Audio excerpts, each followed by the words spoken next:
لیکن اس نے اپنی ہی حقیقی ہمشیرہ سے شادی کر کے جو شرمناک مثال قائم کی، اس سے آج تک ہندو جاتی کا سر مارے شرم و ندامت کے جھکا ہوا ہے۔ دہر کی سواری خلا سے نکلتے ہوئے دیکھتے ہی دیکھتے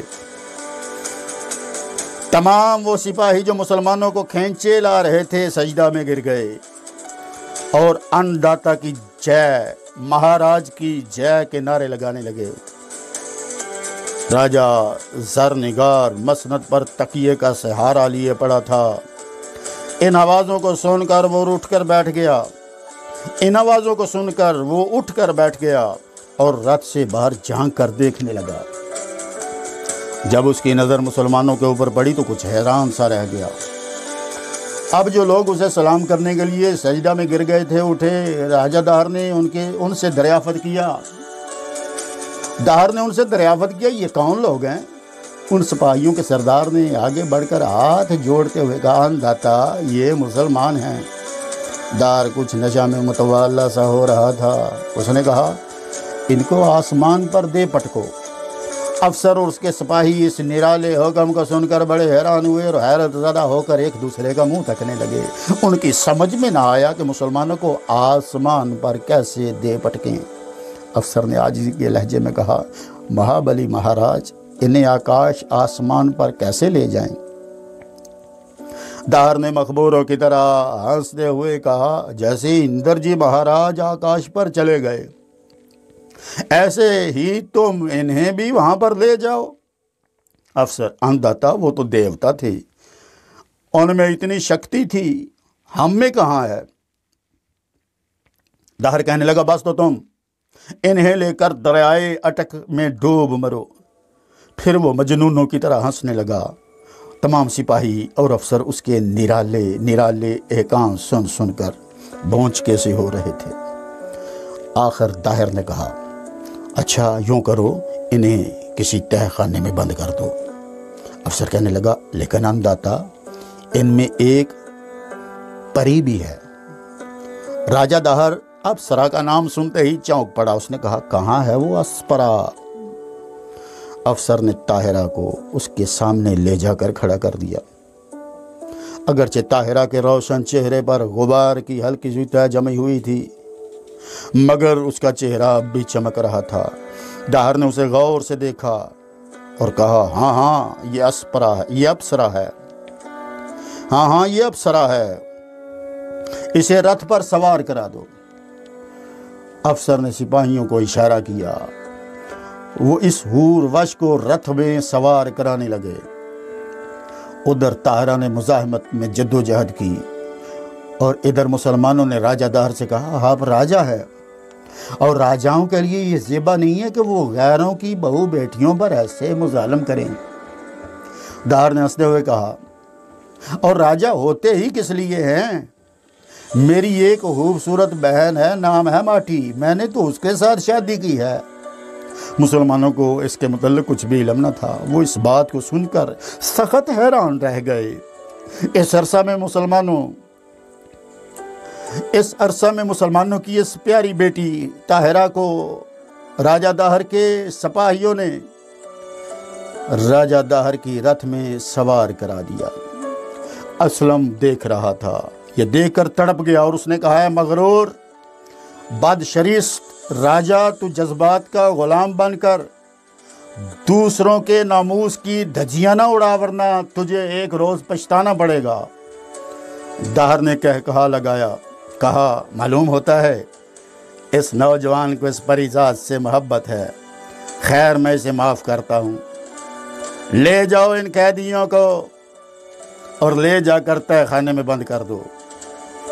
اب اس نے رتھ کو آگے بڑھنے کا اشارہ کیا۔ گھوڑے چلے، رتھ آگے بڑھ گیا اور محمد اسلم تڑپ کر رہ گیا۔ اس نے ایک آہ بھری اور بے ہوش ہو کر گر پڑا۔